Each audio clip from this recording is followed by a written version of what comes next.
வணக்கம் and welcome to Tamil Manva YouTube channel. இன்னைக்கு இந்த வீடியோவில் என்ன பார்க்க போறோம்னா சாப்டர் 28, 29, 30 இந்த 3 சாப்டர் தான் இந்த வீடியோவில் பார்க்க போறோம். லாஸ்ட் வீடியோவில் எதோட கட் பண்ணியிருப்போம்னா நம்ம ஹீரோ ஆல்ரெடி பாய்சன் செக்ட் வேலியில் வந்து இருந்திருப்பான். அதோட கட் பண்ணியிருந்திருப்போம். அப்படி இங்கே கண்டினியூ பண்ணிக்கலாம். இவங்க எல்லாரும் சுறுசுறுப்பாக வேலை பார்த்துட்டு இருக்காங்க. நம்ம ஹீரோ லீடர் விஏ பார்த்துட்டு இருக்கான். நான் கீழேருந்து கூப்பிட்டேன், நீ திரும்பி கூட பார்க்கல. கண்டிப்பாக நீ சாப்பிட்ருக்க மாட்டேன். ஒழுங்கா வேலை பார்த்தா மட்டும் பத்தாதுப்பா தம்பி, உன் உடம்பையும் நல்லா பார்த்துக்கணும் சரியா? கொஞ்சமாச்சும் சாப்பிட்டுட்டு வேலை பாடுறா. ஹீரோவும் ரொம்ப ரொம்ப நன்றி சார். தம்பி எவ்வளோ கஷ்டப்பட்டு வேலை பார்க்குற, அப்போ சாப்பிட்டா தானே நல்லா தெம்பாக வேலை பார்க்க முடியும். நான் ஃபஸ்ட்டு என்ன நினச்சேன்னா உன்னை இந்த வேலைக்கு எடுக்க வேணான்னு தான் நினச்சேன். பட் ஆனால் உன்னை பார்த்தா இந்த வேலை இருந்தால் தான் உனக்கு உயிரோடையே இருப்பேங்கிற மாதிரி நீ பார்த்தியா, அதனால தான் சரின்னு நான் ஹையர் பண்ணேன். நீ எங்கேருந்து வந்த, நீ யார், எதுவுமே தெரியாது. உனக்கு இந்த ஒர்க்கில் எக்ஸ்பீரியன்ஸ் இருக்காதான்னு கூட எனக்கு தெரியாது. பட் ஆனால் தோணிச்சு, அதனால் உன்னை வேலைக்கு எடுத்துக்கிட்டேன். எனக்கு தெரிஞ்ச நிறையா சின்ன பசங்க உன்ன மாதிரி யாரும் வேலை பார்த்ததே கிடையாது. சில பேர் எப்படி இருப்பாங்கன்னா, இந்த வேலை தான் நான் பார்ப்பேன், இந்த வேலைலாம் நான் பார்க்க மாட்டேன், அந்த மாதிரி இருப்பாங்க. ஆனால் நீ அந்த மாதிரி ஆள் கிடையாது. இந்த ஒர்க் ரொம்பவுமே சீக்கிரமாக முடிக்க வேண்டிய ஒர்க்கு. எல்லாமே ரொம்ப டைட் ஷெட்யூலில் போயிட்டுருக்கு. ஹீரோ ஒன்று எதனால சார் இவ்வளோ ஸ்பீடாக பண்ணிகிட்டு இருக்கோம்? நமக்கு இன்னும் கொஞ்சம் டைம் இருக்குல்ல முக்கியமான விஷயம் வர்றதுக்கு. அப்புறம் ஏன் அது எதனாலனா தான் தம்பி, இன்னும் கொஞ்ச நாளில் மழை பெய்ய ஆரம்பிச்சிடும். அதனால தான் மழை பெய்ய ஆரம்பிச்சிது. ஜூலை மாதம் நிற்காமல் மழை பெஞ்சிட்டே இருக்கும். மழை பெய்ய ஆரம்பிச்சதுன்னா நம்மளால் ஒழுங்காக வேலை பார்க்க முடியாது. அப்புறம் எல்லாமே மோசமாக போயிடும். அதுவும் இல்லாமல் பாய்சன் செக்டரோட மீட்டிங்கும் அடுத்த மாதம் தள்ளி வச்சுருவாங்க. அப்புறம் எல்லாமே நாசமாக போயிடும். ஓ அதனாலயா சார்? சரிடா தம்பி, நல்லா சாப்பிட்டுட்டு வேலையை முடிச்சுட்டு கீழே வா. சூரிய மறையத்துக்குள்ளே சீக்கிரமாக முடிச்சுட்டு வந்துடு சரியா? புரிஞ்சுது சார். மழை பெய்யும். கண்டிப்பாக மழை பெய்யும் போல இருக்கே. ஜின்யாங் வா வந்து உட்காரு. கொஞ்சோண்டு எங்கள் கூட சேர்ந்து குடி. இல்லை எனக்கு வேணாம். அவனை உர்றா, அவன்லாம் நம்ம கூட எல்லாம் சுத்த மாட்டான். அவனை மாதிரி ஒரு ஆள் எப்படி வாழ்க்கையோட கஷ்ட நஷ்டம்லாம் தெரியும். அது தெரிஞ்சால் தானே இதோட டேஸ்ட்லாம் என்னங்கிறது அவனுக்கு புரியும். இன்னும் திறந்துக்கிட்டு பட் ஆனால் நம்ம யாராச்சும் ஒருத்தவங்கன்னா அவங்கள பிடிச்சி இழுத்து வச்சு அவங்கள வேலை பார்க்காம விடவே மாட்டான். அவனுக்கு மற்றவங்களோட வேலையில் மூக்க விடுறதுன்னா ரொம்ப பிடிக்கும். டேய் வாயை மூடுறீங்களா அப்படின்னு இவங்க எல்லாரும் பேசிட்டே இருக்கும்போது ஹீரோ வந்து பசக்கன்னு உட்காந்துடுறான். சொல்லலை நம்ம ஆள் பேசினா யாராக இருந்தாலும் வந்துடுவாங்கன்னு. இந்த மாதிரி ஆளுங்களாம் ஃபர்ஸ்ட்டில் கொஞ்சம் அப்படி இப்படி தான் இருப்பாங்க. அதுக்கப்புறம் போக பழகிடுவாங்க. ஹீரோ அண்ணே நான் ரொம்ப நல்லா குடிப்பேன், போக தெரியும் உங்களுக்கு. எல்லோரும் நைட்டு ஃபுல்லாக ஒரே குடி. இவன் நெக்க குடிச்சிட்டு மொத்தமாக மட்டையாயிட்டான் போல இருக்குது. நீ சின்ன பையங்கிறதுனால உனக்கு போதை ஏறலையா, எதனாலன்னு எனக்கு தெரில. பட் ஆனால் இவ்வளவு நம்ம குடித்தோம், நீ எப்படி இப்படி கன்று மாதிரி இருக்க? நான் தான் சொன்னேனே சார், என்னோட பாடி கொஞ்சம் நல்லா தாங்கும். தம்பி நீ என் பையன் மாதிரியே இருக்க. அவன் கொஞ்ச நாள் முன்னாடி தான் வீட்டை விட்டு ஓடிட்டான். அவன் போய் ரொம்ப நாள் ஆகுது. இப்போ அவன் என்ன பண்ணுறானோ, உடனே அவன் ஒய்ஃபு ஓடி வந்து ஏன் இவர் ஃபுல்லாக இப்படி குடிச்சிட்டு வந்திருக்காரு. தம்பி ரொம்ப நன்றி இவரை கூப்பிட்டு விட்டதுக்கு. மேடம் அதெல்லாம் ஒன்றும் பிரச்சனை இல்லை, சரி நான் கிளம்புறேன். தம்பி உள்ளவா, இங்கே இன்னொரு ரூம் இருக்குது, நீ இங்கே இரு. உனக்கு எப்படி இருந்தாலும் நைட்டு தூங்குறதுக்கு வேறு எங்கேயும் இடம் இல்லை, இங்கே இரு. அவனோட ஒய்ஃபும் ஆமாப்பா நைட்டு இங்கேயே தூங்கிட்டு காலைல கிளம்பு சரின்னு ஹீரோவும் கிளம்பி அவரை கொண்டு போய் அவர் வீட்டில் படுக்க வச்சுட்டு இந்த மேடம் உடனே அவனை குளிக்க சொல்லிட்டு படுத்து தூங்க சொல்கிறாங்க. தம்பி உன்னோட பேர் என்ன? என்னோட பேர் ஜகாங் ஜின். சரி நான் போயிட்டு நீ குளிக்கிறதுக்கு வாட்டர் எல்லாத்தையும் ரெடி பண்ணுறேன் சரியா? குளிச்சுட்டு படுத்து தூங்கு. அதெல்லாம் ஒன்றும் வேணாம், நானே பண்ணிக்கிறேன், ஒன்றும் பிரச்சனை இல்லைப்பா. நீ ஜஸ்ட்டு இது உன்னோட வீடு மாதிரி நினச்சி நீ பாட்டுக்கு இரு, நாங்கள் எந்தவும் கண்டுக்க மாட்டோம். நம்ம ஹீரோ ரொம்ப நாள் கழிச்சு ஒரு வீட்டில் குளிக்கிற குளியலை இன்றைக்கி தான் குளிக்கிறான். எவ்வளோ நாளாச்சு இந்த மாதிரி ஒரு வாமான தண்ணியில் குளிச்சு. எனக்கு இந்த ஃபீலிங்லாம் மறந்தே போச்சு. ஆனால் இந்த மாதிரி குளிக்கிறது ஒரு மாதிரி தான் இருக்குது. மறுநாள் காலையில் நான் நல்லபடியாக தூங்கினேன். எல்லாத்துக்கும் ரொம்ப நன்றி. என்னப்பா முழிச்சிட்டியாரா தம்பி? இப்போ எப்படி இருக்க பார்க்க? இப்போ தான் நீ யாருங்கிறதே தெரியுது. ஒரு நோபலோட சன் மாதிரி இருக்க இப்போ பார்க்குறதுக்கு. வா வந்து உட்காந்து சாப்பிடு. இல்லை சார் நான் இந்த இப்போ கிளம்ப போகிறேன். அதான் நம்ம 2 பேரும் ஒரே இடத்துல தான் ஒர்க் பண்ணுறோம். அப்புறம் ஏன் நீ இவ்வளோ அவசரப்படுற? ஒன்றாவே போகலாம். வா சாப்பிட்டு என்னோட ஒய்ஃப் எப்படி சமைச்சிருக்கான்னு சொல்லு. என் ஒய்ஃப் செம்மையாக சமைப்பா.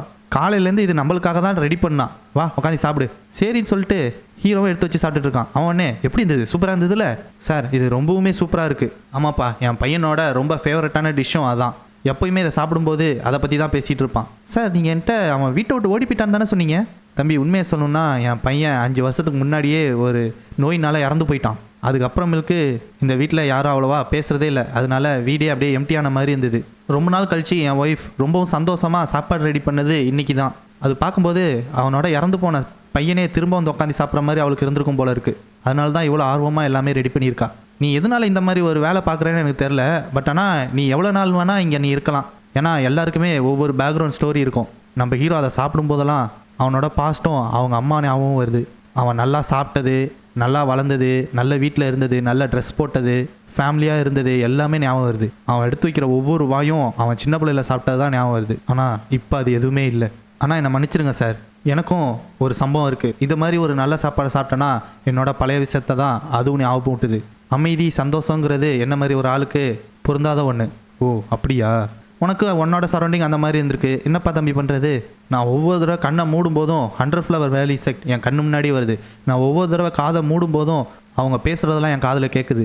நான் என்ன தான் மூக்கை இழுத்து மூடி மூச்சே விடாமல் இருந்தாலும் இறந்து போனவங்களோட பொண நாத்தம் என் மூக்கில் அந்த வாசனை வந்துட்டே இருக்குது. நான் என்ன தான் அந்த ரத்தத்தெல்லாம் கழுவுனாலும் என்னால் அந்த பார்த்ததை மறக்கவே முடியல. இப்போ கூட என்னால் என் பாஸ்ட்டை மறந்துட்டு என் ஃப்யூச்சருக்காக வாழ முடியல. என்ன மாதிரி ஒரு ஆளுக்கு சந்தோஷம், பொறுமை இதெல்லாம் சுத்தமாக ஆகவே ஆகாது. ஆனால் நீங்கள் நேற்று எனக்கு சொன்னது பண்ணது எல்லாத்துக்கும் ரொம்ப நன்றி சார். அதுவும் முக்கியமாக அந்த சாப்பாடு ரொம்பவுமே சூப்பராக இருந்தது. கொஞ்ச நாள் கழிச்சு மொத்த ஆளுங்களும் கேதர் ஆகிருக்காங்க. ஒவ்வொரு செக்ட் ஆளுங்களும் வராங்கன்னு சொல்லி மோளத்தை அடித்து எல்லாரையும் வரவேற்கிறாங்க. இப்போலேருந்து உண்ணாம் பாய்சன் செக்ட் மீட்டிங் ஸ்டார்ட் ஆகுது. உண்ணாம் பாய்சன் செக்ட் இப்போக்கி ரொம்ப பெரிய கஷ்டமான நிலைமையில் இருக்குது. ஏன்னா நம்மளோட பாய்சன் செக்ட் 3 மொத்தமாக அழிஞ்சிட்டு அதை வச்சு வெளில இருக்கிற நிறையா பேர் இதை அட்வான்டேஜ் எடுத்துக்க ட்ரை பண்ணுறாங்க. இது மூலியமாக அங்கே இருக்கிற அந்த ரிலீஜியனெல்லாம் டேக் ஓவர் பண்ணிக்கலாம்னு நினைக்கிறாங்க. உண்ணாம் ரீஜனுக்கும் ஜாங்யான் ரீஜனுக்கும் உள்ள டிஸ்டன்ஸ் ரொம்பவும் பெருசுங்கிறதுனால நம்மளால் காங்கோ ரீஜனில் நடந்ததை கண்ட்ரோல் பண்ண முடியல. அதனால பாய்சன் செக்டை எல்லாரும் ப்ரெஷர் பண்ணுறாங்க. இதை நம்மளால் ஹேண்டில் பண்ண முடியாமல் போச்சுன்னா அது ரொம்ப பெரிய பிரச்சனையாயிடும். அதனால நம்ம எல்லாரும் என்ன பண்ணணும்னா பாய்சன் செக்டுக்கு இடையில இருக்கிற பாண்டு ஸ்ட்ரென்த்து எல்லாத்தையும் ஒன்றா சேர்த்து நம்ம போராடணும். அதனால நமக்கு வர இருக்கிற இந்த பிரச்சனையை நம்ம எல்லாரும் ஒன்றா சேர்ந்து இது பண்ணி ஆகணும். நீங்கள் எல்லாரும் அதுக்கு ஒத்துக்கிறீங்களா? இவங்க எல்லாரும் நாங்கள் ஒத்துக்கிறோம் சார் அப்படின்னு சொல்லி ஒத்துக்கிறாங்க. ஆனால் ஒரு பாண்டு மட்டும் நமக்கு போதாது. இந்த மாதிரி ஒரு பிரச்சனை திரும்ப நமக்கு வரவே கூடாதுன்னா ஃப்யூச்சரில் நம்ம அதோட சூப்பரான ஒன்றத்தை ரெடி பண்ணி ஆகணும். அதனால நான் என்னால் என்ன பண்ண முடியுமோ அது எல்லாத்தையும் ப்ரிப்பேர் பண்ணி நம்மளோட கோலை அச்சீவ் பண்ணுறதுக்கு ட்ரை பண்ண போகிறேன். பாய்சன் செக்டரோட மார்ஷல் ஆர்ட்ஸாக இருக்கட்டும், இல்லை அந்த 3 கிரேட் பாய்சன் செக்டரோட பிஸ்னஸாக இருக்கட்டும், அதை பற்றி தான் இந்த மீட்டிங்கில் நம்ம பேச போகிறோம். இதை பற்றி நீங்கள் என்ன நினைக்கிறீங்க? உங்களோட தாட்ஸ் என்ன? செக்ட் லீடர், நீங்கள் இப்போ இருக்கிற விஷயம் எல்லாமே சம்மந்தமே இல்லாமல் நடக்குதுன்னு உங்களுக்கு தெரியலையா? நான் வந்துட்டு லீடர் ஆஃப் சா இல் செக்ட். நான் இப்போ சொல்கிறது அதிக பிரசங்கித்தனமாக வேணா இருக்கலாம். நம்ம எல்லாருக்காண்டியும் நான் இதை சொல்லியே ஆகணும். ஆனால் அது என்னன்னா, நம்ம ஃபஸ்ட்டு யார் அந்த கொலகாரங்கிறத கண்டுபிடிக்கிறத ப்ரியாரிட்டியாக வச்சுக்கணும். ஏன்னா அவன் தான் 3 பாய்சன் செக்ட் அழிஞ்சு போகிறதுக்கு காரணமாக இருந்தான். அவன் யாருன்னு தெரியறதுக்கு முன்னாடியே நம்ம இந்த மாதிரி செய்கிறது நியாயம் இல்லைன்னு நான் நினைக்கிறேன். அது மட்டும் இல்லாமல் ஒரு ரூமர் சுற்றிட்டு இருக்கு. அது என்னன்னா, அந்த கல்பிரிட்டுக்கு யாரோ பாய்சன் செக்ட்லேருந்தே உதவி பண்ணிட்டு இருக்காங்கன்னு, அது பாய்சன் வேலி செக்டில் தான் இருக்காங்கன்னு வருது. அதனால நம்ம ஃபஸ்ட்டு அதை இன்வெஸ்டிகேட் பண்ணி அது என்ன ஏதுங்கிறத கண்டுபிடிச்சாகணும் சார். நீங்கள் சொன்னதை நான் ஒத்துக்கிறேன். அதை எடுத்துருவாங்க. பார்த்தா 3 பணத்தை கொண்டாந்து வைக்கிறான். இதை நீங்களே உங்கள் கண்ணால் பாருங்கள்.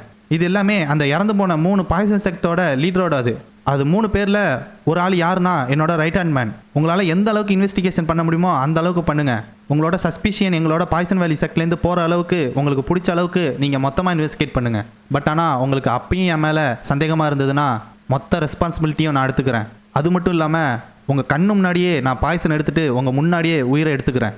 பாய்சனாக இருந்தாலுமே அதை தடுக்கிறதுக்கு ஒரு வழி இருக்குது. அதனால தான் பாய்சன் வந்துட்டு ஒரு பெரிய ஆளாக ஆனோம். பட் ஆனால் அந்த கில்லர் யூட்டிலைஸ் பண்ணுற பாய்சன் எல்லாமே வெவ்வேறு விதமாக யூஸ் பண்ணியிருக்கான். அதுவும் இல்லாமல் கொடூரமாக கொண்டிருக்கான். நீங்கள் உண்மையிலேயே ஒரு பாய்சன் செக்டாக இருந்தீங்கன்னாக்க கண்டிப்பாக உங்களுக்கு இது எல்லாமே பார்த்ததுக்கப்புறம் புரிஞ்சிருக்கும். அந்த கில்லர் பண்ணுற விதம் எல்லாமே நம்ம பாய்சன் செக்டரோட ரொம்பவும் டிஃப்ரெண்ட்டானது அப்படின்னு லீடர் வி மனசுக்குள்ளேயே நினச்சிக்கிறாரு. சார் இதே மாதிரி ப்ரெஷராக போயிட்டு இருந்ததுனாக்க அப்புறம் எல்லோரும் ரிபல் பண்ண ட்ரை பண்ணுவாங்க சார். அதனால தான் நான் அந்த இறந்து போனவங்களோட பணத்தை காட்டி டிஸ்ட்ராக்ட் பண்ண ட்ரை பண்ணேன். அது மூலிமா அந்த ரிபல் பண்ணணும்னு தோன்றவங்க யாரும் வரமாட்டாங்க. லீடர் வி, உங்களோட அறிவை கண்டு நான் மேய்க்கிறேன். நீங்கள் இந்த மாதிரி ஒன்று யோசிச்சு செய்வீங்கன்னு நான் கொஞ்சம் கூட நினச்சி பார்க்கல.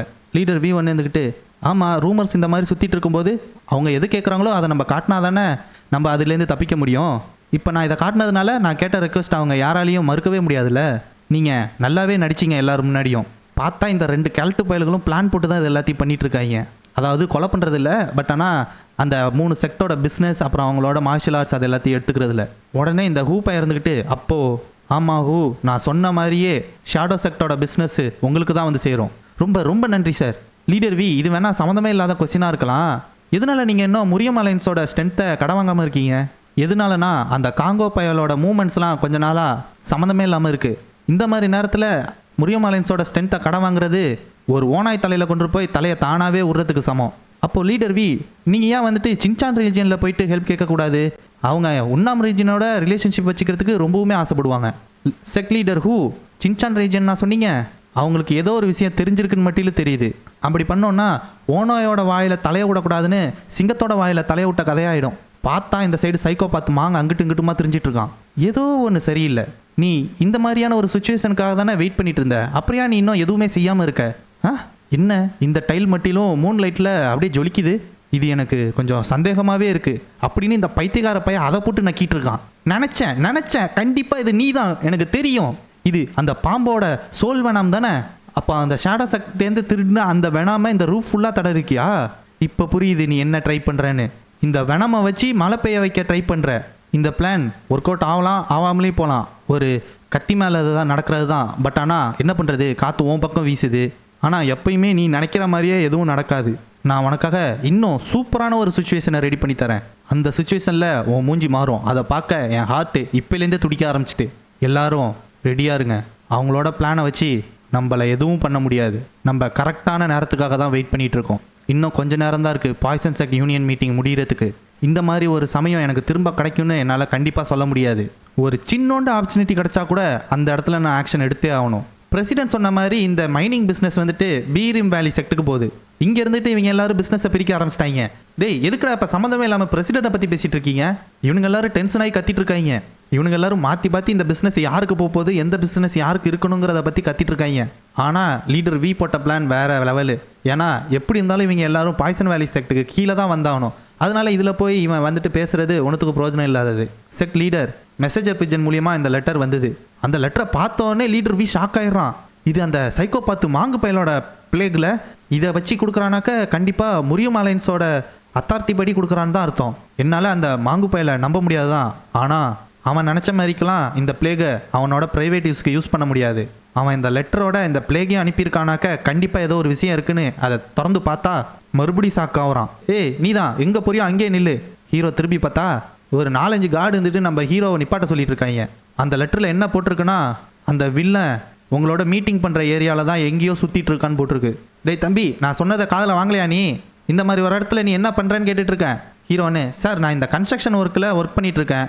நான் வேலை பார்த்துட்டு இருக்கும்போது நான் தொலைஞ்சு போயிட்டேன்னு நினைக்கிறேன். அதனால தான் எங்கே போகிறதுன்னு தெரியாமல் யாரையாச்சும் கேட்கலான்னு சொல்லி வந்தேன்.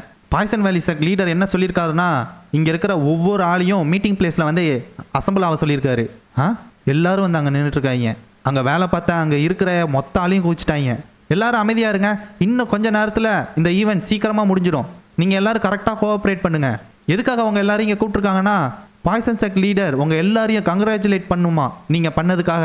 இருக்கிற செக்ட் லீடரு எல்லாரும் வராங்க. அதோட லீடர் வியும் வரான்.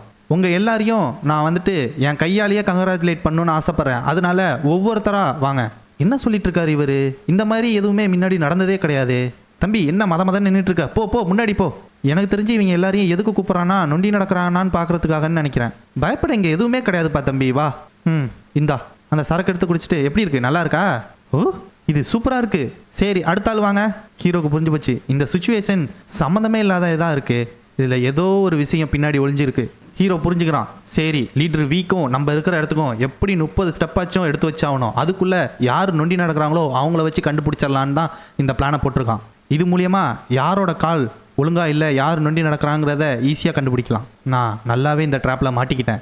ஒருவேளை அவங்களுக்கு தெரிஞ்சிருக்குமோ, இங்கே இருக்கிற எல்லாரோட கண்ணும் யார் முன்னாடி நடந்து வராங்களோ அவங்க மேலே தான் இருக்கும். நான் சாதாரணமாக நடக்க ட்ரை பண்ணாலும் இங்கே இருக்கிற ஒவ்வொருத்தவங்களையும் என்னால் ஏமாற்ற முடியாது. நான் என்ன பண்ணுறது? இப்போ நான் ஏதாச்சும் பண்ணி ஆகணுமே. டேய் தம்பி, அடுத்தது நீ தான் வரணும், வா. ஹீரோக்கு என்ன பண்ணுறதுனே தெரில. இன்னும் மழை பெய்யலை. தம்பி என்ன பண்ணிட்டு இருக்க, சீக்கிரம் வா. இங்கே என்னால் இப்போக்கி இங்கேருந்து ஓடவும் முடியாது, டைமை வேஸ்ட் பண்ணவும் முடியாது. சரி இந்த அளவுக்கு வந்துட்டுனா, டேய் தம்பி நான் சொன்னது காதில் கேட்கல, வா இங்கேன்னு சொன்னேன். நான் இங்கே வர சொல்லிட்டு இருக்கேன், நீ அப்படியே நின்றுட்டு இருக்கேன்னு அவன் உடனே கத்தி எடுக்கிறான். ஒரு நிமிஷம், நான் ஜஸ்ட் அவன்கிட்ட போகணும் அவ்வளோதானே. உடனே லீடர் வி இருந்துட்டு அவனை விடுங்க. ஹீரோவும் நடந்து போகிறான். போய் லீடர் வியை நேருக்கு கண்ணு பார்க்குறான். அப்போது நீ தானே அவன் எங்களோட பாய்சன் செக்ட் மொத்தமாக எய்ம் பண்ணி எல்லாரையும் கொண்டுட்டு இருக்கிறது? அப்போது நீ தானே அது இந்த பாய்சன் செக்டை எல்லாத்தையும் பின்னாடி இருந்து கண்ட்ரோல் பண்ணுறது? அதை கேட்டோன்னே இந்த கல்ட்டு பைய லீடர் வி இருந்துக்கிட்டு டென்ஷன் ஆயிடுறான். சரி நீ எதுக்காக இந்த பாய்சன் செக்ட் ஒரு எலி மாதிரி உள்ளே புந்து நுழைஞ்சு வந்தேன்னு சொல்லு.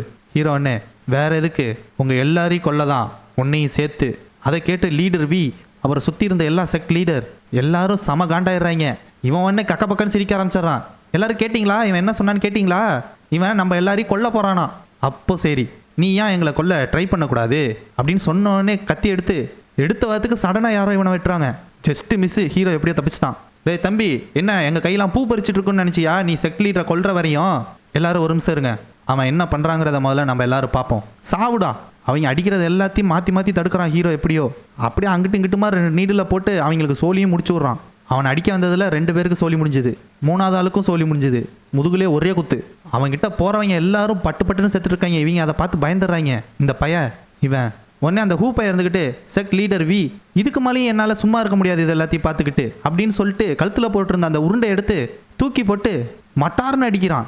அது ஒரு புல்லட்டு மாதிரி நம்ம ஹீரோ கிட்ட போகுது. இந்த 9 கிராஸ்லி பாம் டெக்னிக் வந்துட்டு ஒரு சீக்ரெட் டெக்னிக். இது வந்துட்டு ஒரு ஆசிடை யூஸ் பண்ணி பண்ணுறது. இதை டார்க் பிளேக் பாய்சன்னு சொல்லுவோம். அதுலேருந்து ஒரு சொட்டு பட்டா கூட உன் உடம்பு உருகி போயிடும். ஹீரோ பார்க்குறான் சைடில் அவன் பட்டு கிடக்கிறத. சடனாக அவனை பிடிச்சி அது எல்லாத்தையும் அவனை வச்சு ஒரு ஷீல்டாக தடுத்து அதுலேருந்து ஆயிடுறான் ஹீரோ.